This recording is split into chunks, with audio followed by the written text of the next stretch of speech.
suis née en plein soleil, le matin, à 6 heures du matin, et c'est pour ça que je suis une vénusienne, la déesse de l'amour, parce que je suis née quand le soleil était déjà là. Paul et moi, nous avons la chance de vivre dans une ferme. Notre passion était de faire dormir au poulailler l'une l'autre poule. Et pour le faire dormir, il a quand même fallu faire un lit pour eux. On a pris un cajot ou un vieux seau. Et alors, voilà, il fallait mettre le bec sous les ailes et la fermer. On les berçait et après, voilà, on les jetait en air. On continuait. Et un beau jour, on a voulu faire dormir le grand coq. Mais malheureusement, bon, on l'a mis en dessous, on mettait une autre poule au-dessus. Et quand on a voulu les réveiller, on les jetait en l'air, comme j'ai déjà dit. Et voilà, et elles volaient nouveau, comme avant. Eh bien, le coq, il ne volait plus, parce que le coq était mort. Il a été étouffé. Quoi faire de ce coq? Pour que les parents ne le voient pas, ne le trouvent pas. Alors, nous avions une fosse pour un purin. Et c'est là-dedans qu'on a jeté.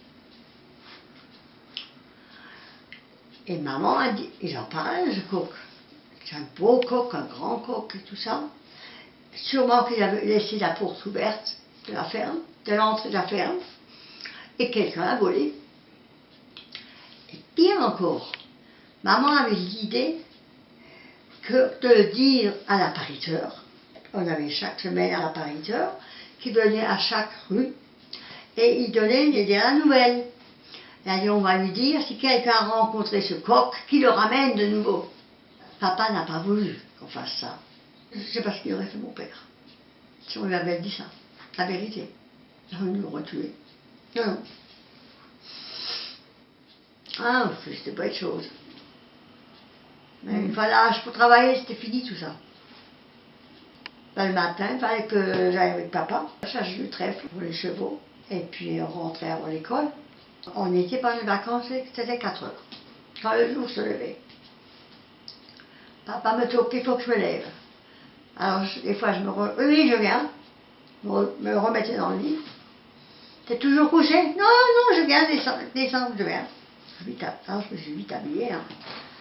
Et alors, j'aidais toujours pour avoir un cheval, moi, j'aimais bien. Et pour me remercier d'être venue avec lui, j'avais eu le droit d'aller sur mon cheval pour rentrer. Le faux bétail, c'est pas grave.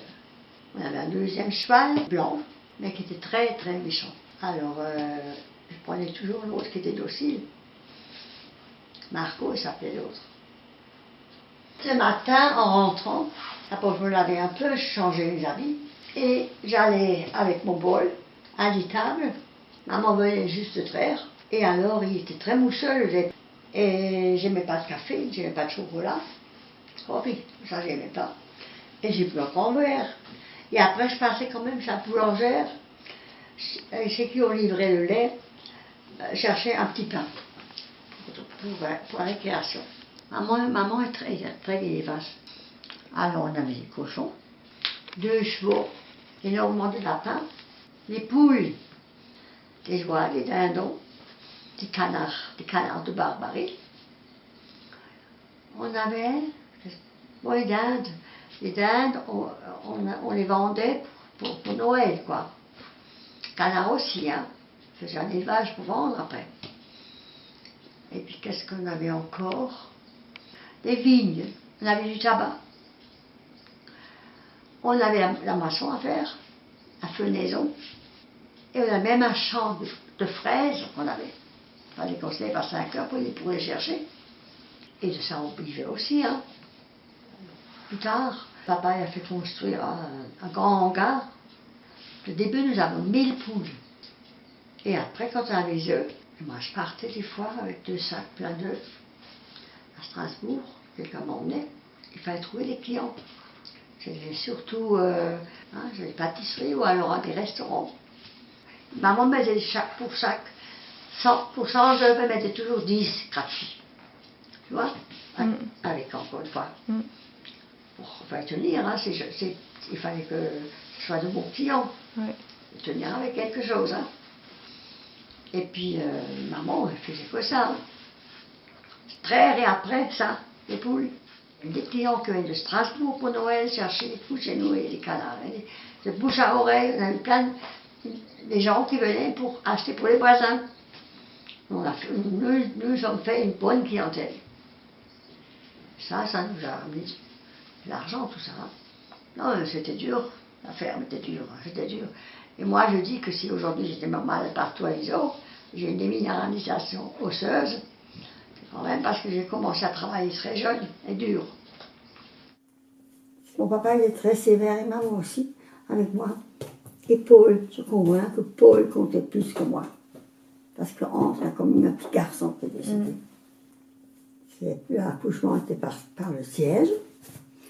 Et la sage-femme du village, elle a dit, je n'ai pas besoin de médecin, ce n'est pas le premier accouchement que je fais, je sais ce que je fais.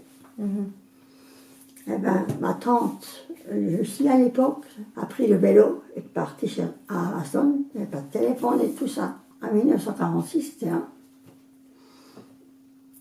Elle est montée dire au gynécologue qu'ils viennent tout de suite, quoi, que ça se passe mal.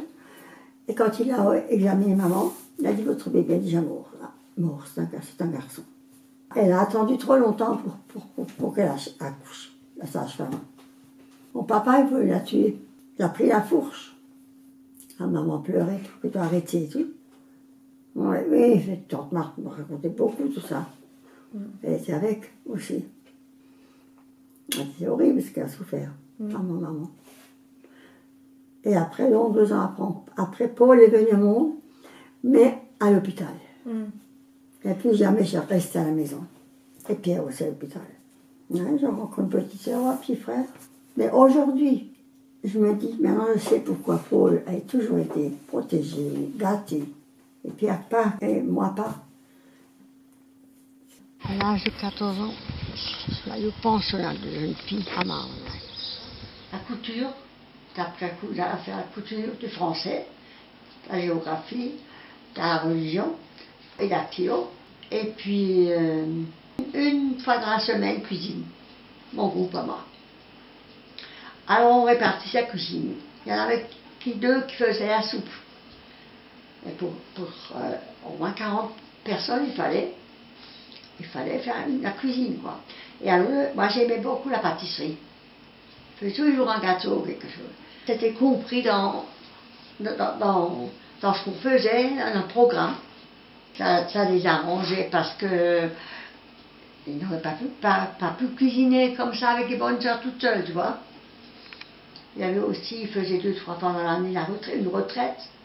Il y avait un père, un missionnaire qui passait, qui faisait des conférences. Ils avaient une chapelle, il fallait la chapelle.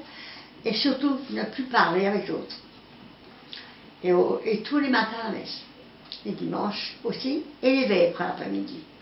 Le lundi, la bonne sœur, elle demandait qui n'était pas aux vêpres. Hop là, et pourquoi? Et papa aussi y allait parce qu'il était président de la chorale. Il voyait très bien si j'étais là ou pas là. Tu vois?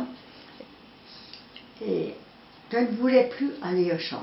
Papa y allait, qu'il pleuvait, qu'il ventait, ou n'importe quoi, il y allait quand même. Et là, c'est pour ça que je me suis inscrite à la commune, à la mairie, parce qu'il cherchait une aide maternelle. Et là, j'avais entre 16 et 17 ans.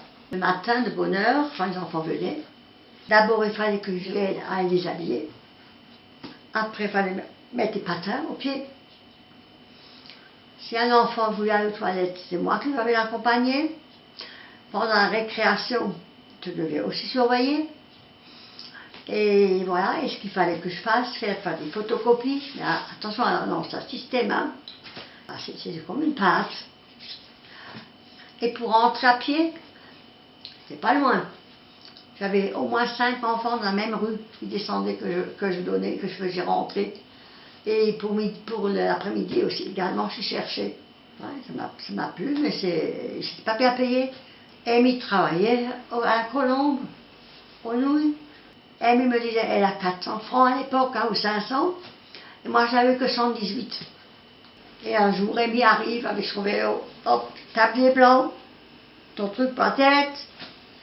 Mais le patron a dit, je vais te chercher un trop de travail. Ah, j'étais contente. Hop, je suis allée avec elle. On avait des sachets. On me disait combien il faut mettre dedans, de nouilles ou de coquillettes. Et une autre équipe pesait et mettait des étiquettes. Il y avait une chaleur terrible, 40 degrés. Hein. Et puis le patron me dit, toi, viens ici. Tu n'iras plus à nouilles là-dedans. Viens. Tu vas avec le Robert, à la grande machine où les nouilles sortent de cette machine. Et il t'expliquera tout ce qu'il faut que tu fasses.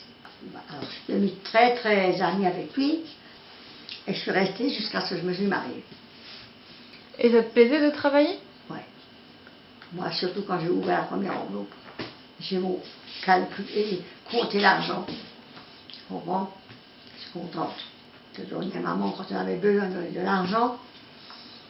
Et puis, pour maman, je n'avais pas obligé de payer ma robe, je l'ai aussi payé moi-même avec ce que j'avais pour me marier. Et puis ça m'a payé quand même des choses.